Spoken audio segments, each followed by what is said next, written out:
Muy buenas tardes, sean todos bienvenidos a su noticiero informativo de Honduras en sus manos a través de Radio Micandoni Siglo XX y HondurasEnSusManos.info. Les saluda Valeria Suazo desde Tegucigalpa. Hoy tenemos día jueves, 12 de marzo del año 2026. A continuación les presento el resumen de las noticias más importantes acontecidas el día de hoy. Litoral Atlántico recibirá inversión de $180 millones para nueva carretera CA13. Gobierno someterá presupuesto general 2026 reformulado al Consejo de Ministros. Congreso Nacional debería crear una comisión de defensa del consumidor. ¿Qué es la miasis y cómo puede causar la muerte? Yo aquí te lo cuento, una información muy importante. CESAL despliega brigadas de vacunación en el país ante riesgo de sarampión. Placas vehiculares serán entregadas este año, según el director del IP, tras reunión en el Congreso Nacional. María Antonieta Mejía reaccionando sobre críticas de la UNA. Me parece muy prematuro. Congreso Nacional entrega a Salud reglamento para activar compras de emergencia y reducir mora quirúrgica. Litoral Atlántico recibirá inversión de $180 millones para nueva carretera CA13. Con este financiamiento, que se suma a 79.8 millones aprobados en el Instituto de Crédito Oficial de España, la inversión total asciende a casi $180 millones. El sueño de una red vial moderna para el litoral atlántico ha pasado de la promesa a la realidad financiera. El Pleno del Congreso Nacional ratificó este jueves un segundo contrato de préstamo por un monto de $100 millones destinados exclusivamente a la ejecución del proyecto de gestión resiliente para el corredor vial de La Ceiba a Puerto Castilla. Con esta nueva aprobación, el monto global para invertir este eje estratégico asciende a casi $180 millones, una cifra sin precedentes para la zona norte del país. Este nuevo financiamiento suscrito con la Asociación Internacional de Fomento se contempla con los $79.8 millones aprobados previamente a través del Instituto de Crédito Oficial del Reino de España. El objetivo es transformar una carretera que actualmente se encuentra en el estado de abandono en una vía de alta capacidad y resiliencia climática, capaz de dinamizar el comercio y el turismo en los departamentos de Atlántida y Colón. También dijeron, este Congreso les va a dar el respaldo al Poder Ejecutivo para que se pueda ejecutar pronto y para que en esos 4 años ese sector olvidado tenga la carretera nueva que ha estado pidiendo por muchos años, enfatizó el presidente del Legislativo, Tomás Zambrano. La obra no solamente contempla la reposición de la carpeta asfáltica, sino una reingeniería completa del tramo para soportar el flujo constante de carga pesada hacia Puerto Castilla. Según el dictamen aprobado, los fondos de la AIF permitirán ampliar el alcance del proyecto original, asegurando que la infraestructura cumpla con estándares internacionales de seguridad y durabilidad.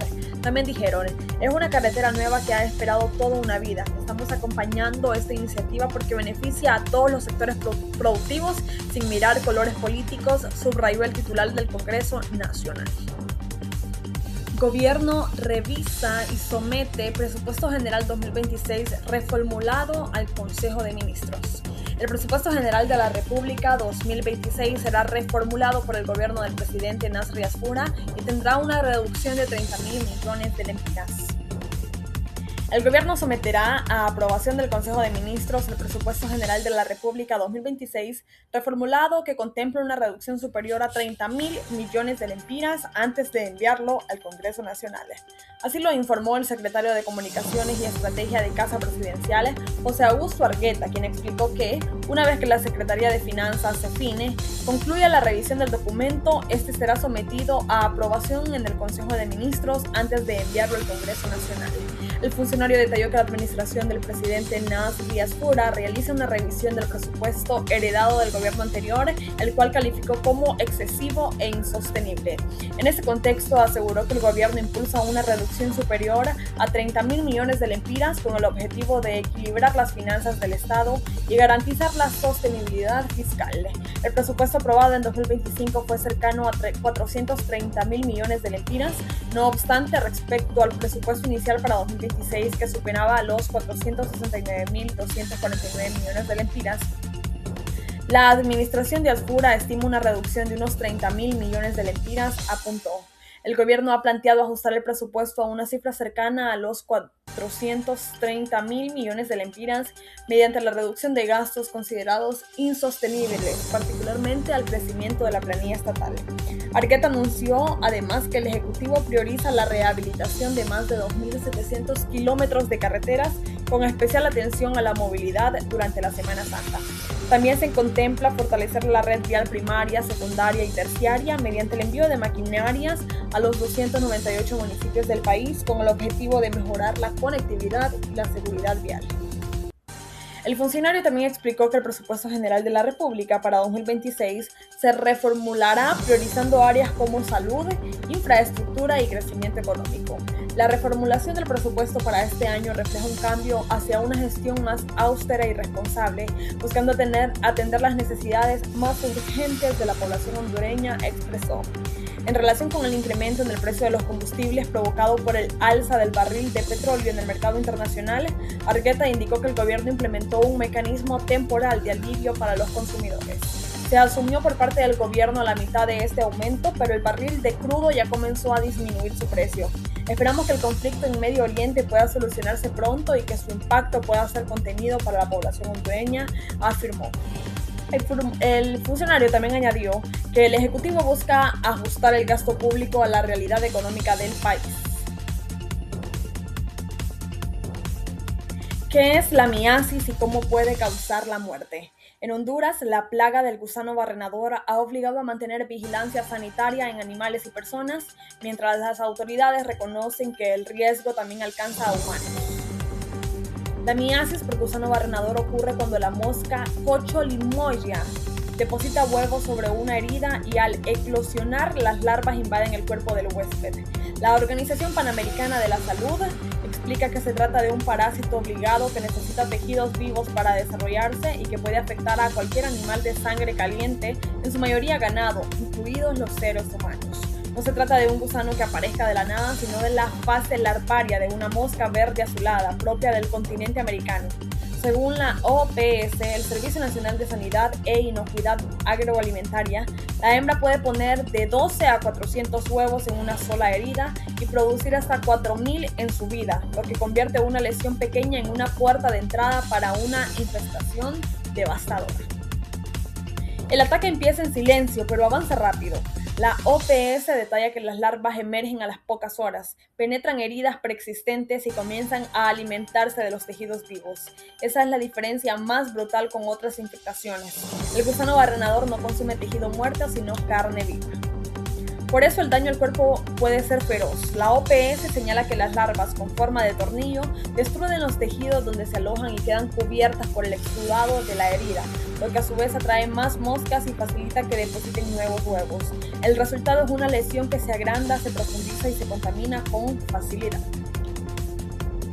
En las personas la enfermedad suele aparecer donde ya existe una herida, una úlcera o una lesión desprotegida. La OPS advierte la miasis humana es clínicamente similar a lo de los animales y que pueda presentarse en heridas cutáneas, úlceras varicosas y también en formas furuluncosas con nódulos dolorosos en la piel. Pero el gusano barrenador no siempre se queda en la superficie. La OPS advierte que la invasión larvaria también puede ocurrir en cavidades abiertas del cuerpo, como focas nasales, bocas, orbitaridades, oídos y vagina. Cuando eso ocurre, el cuadro deja de ser una lesión local y se convierte en una amenaza mayor por el riesgo de destrucción de estructuras delicadas. La forma más escalofriante está en la cabeza y la cara. Según la OPS, en la rhinomiasis las larvas pueden destruir cartílagos y la bóveda palatina, penetrar en los senos nasales e incluso llegar a la cavidad craneana. En la forma ocular puede destruir el ojo. Son datos que explican por qué esta enfermedad no puede tratarse como una simple picadura o una gusanera menor. El sufrimiento físico también es severo. La OPS describe dolor intenso en la región afectada y un prurito desesperante que obliga a rascarse. A eso se agrega secreción, mal olor, inflamación progresiva y el deterioro visible de la herida, señales que pueden avanzar en pocos días si no hay un tratamiento oportuno. Los mismos síntomas se suelen ver en el ganado.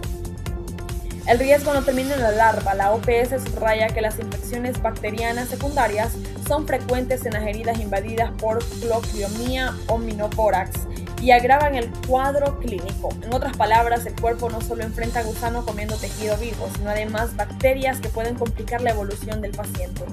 La Secretaría de Salud de Honduras ha advertido en su comunicado oficial que la infestación por gusano barrenador puede ser mortal si no se trata a tiempo. También ha difundido que el manejo de algunos casos puede requerir intervención quirúrgica, además de antibiótico y cuidados locales, lo que refleja la gravedad que puede alcanzar en humanos.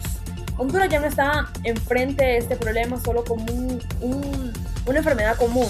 En junio de 2025, medios oficiales del estado reportaron que el país acumulaba al menos 1.655 casos en animales y 64 en humanos, con una muerte confirmada asociada a la enfermedad, mientras la Secretaría de Salud mantiene el llamado a reforzar la prevención. En la actualidad, Salud confirma primer fallecimiento por miasis de gusano barrenador en 2026. Víctima fue una mujer de 78 años residente en la aldea Suyapa, en Tegucigalpa. Se informó en lo que va de 2026 se ha confirmado 76 casos de miasis en humanos, la mayoría concentrados en el Distrito Central. La magnitud en animales también sigue siendo alta y eso es importante para la salud humana. La SAC informó el 19 de febrero de 2026 que en el país se reportaban más de 4.000 casos de la enfermedad parasitaria en animales y recordó que la respuesta se está trabajando bajo un enfoque de una salud precisamente porque la abundancia del parásito en el entorno eleva el riesgo para las personas. La OPS explica con claridad, cuando abunda la miasis en los animales puede presentarse casos en múltiples humanos, específicamente entre pobladores rurales y en zonas con alta presencia de moscas. Es decir, el rebrote en el hato y en animales domésticos no se queda en el corral, puede terminar en la piel, la nariz, la boca o los ojos de una persona. Placas vehiculares serán entregadas este año, dijo el director del Instituto de la Propiedad tras reunión en el Congreso Nacional. El director del Instituto de la Propiedad, Luis Torres, informó este miércoles 11 de marzo que este año los conductores hondureños recibirán finalmente las placas vehiculares tras reunirse con la Comisión Especial del Congreso Nacional. Este año se solucionará esta situación, aseguró. Torres explicó que el IP ya está trabajando para que este mismo año se resuelva la falta de placas y detalló que esta crisis afecta a más de 833,000 vehículos. También dijo, existen varias empresas internacionales que están interesadas en brindar el servicio. Sin embargo, la Dirección de Registro Vehicular ha estado validando el tema de los componentes técnicos, afirmó. Torres aseguró que las nuevas placas metálicas tendrán componentes de tecnología, radiofrecuencia y código QR que permite acceder rápidamente a información digital mediante escaneo. Sin placas desde hace años. La búsqueda de la solución al desabastecimiento del material para placas surgió por la iniciativa ante el Pleno del Congreso del presidente legislativo Tomás Zambrano y de los diputados Herlen Bonilla, liberal por el departamento de Lloro, y Juan Carlos Lagos, nacionalista por Copán. La comisión presidida por el diputado nacionalista por Santa Bárbara, Mario Pérez, preparó un informe con las alternativas y soluciones para poner orden a la falta de placas vehiculares que afecta a más de 833,000 unidades desde hace 3 años y 5 meses. El director de la IP destacó que resolver la falta de placas vehiculares es una necesidad imperiosa para el país ante los altos índices delictivos vinculados con automotores sin estos distintivos. También dijo, muchos hechos son captados por las cámaras de vigilancia, pero no se puede identificar a los hechores porque se mueven en vehículos que no andan una placa y eso impide identificar a los delincuentes, dijo. Anteriormente, en días posteriores, había estado dando la información de que la Universidad Nacional Autónoma de Honduras emitió un comunicado donde que a 40 días de haber tomado posesión el presidente Nasri Asfura no habían ciertamente índices de que ha mejorado, no ha habido nada, pero por eso María Antonieta Mejía, designada presidencial, salió a hablar sobre esas críticas que había dado la UNA. María Antonieta Mejía afirmó que el gobierno respeta el análisis de la academia, pero considera prematuro evaluar la gestión antes de cumplir siquiera 40 días. La designada presidencial María Antonieta Mejía respondió a las críticas planteadas por la UNA sobre los primeros días de gestión gubernamental y afirmó que es prematuro realizar una evaluación cuando la administración aún no cumple 40 días. Mejía señaló que el gobierno respeta el pensamiento crítico de la academia, aunque no comparte algunas de las conclusiones presentadas en el informe difundido por la universidad. En democracia, el pensamiento crítico de la academia se respeta, mas no compartimos. 40 días me parece prematuro salir con un comunicado sobre acciones que todavía se están trabajando, expresó la funcionaria. La designada sostuvo que el gobierno recibe las críticas con apertura y aseguró que están dispuestos a realizar correcciones cuando sea necesario. Recibimos la crítica con mucha humildad. Vamos a hacer las enmiendas del caso y será el pueblo hondureño el que evalúe al final nuestra gestión, afirmó. En relación con los señalamientos del informe, Mejía indicó que varios de los ejes mencionados por la ONA coinciden con las áreas de la administración que aseguran estar atendiendo, entre ellas el sector salud, donde reconoció la existencia de una mora quirúrgica y problemas heredadas en la red hospitalaria. Hasta aquí hemos llegado con las noticias más importantes acontecidas este día, jueves 12 de marzo del año 2026. Como siempre, dándole las gracias por poder informarse a través de las noticias de Honduras en sus manos este día miércoles. Para mí ha sido un enorme placer y nos vemos el día de mañana.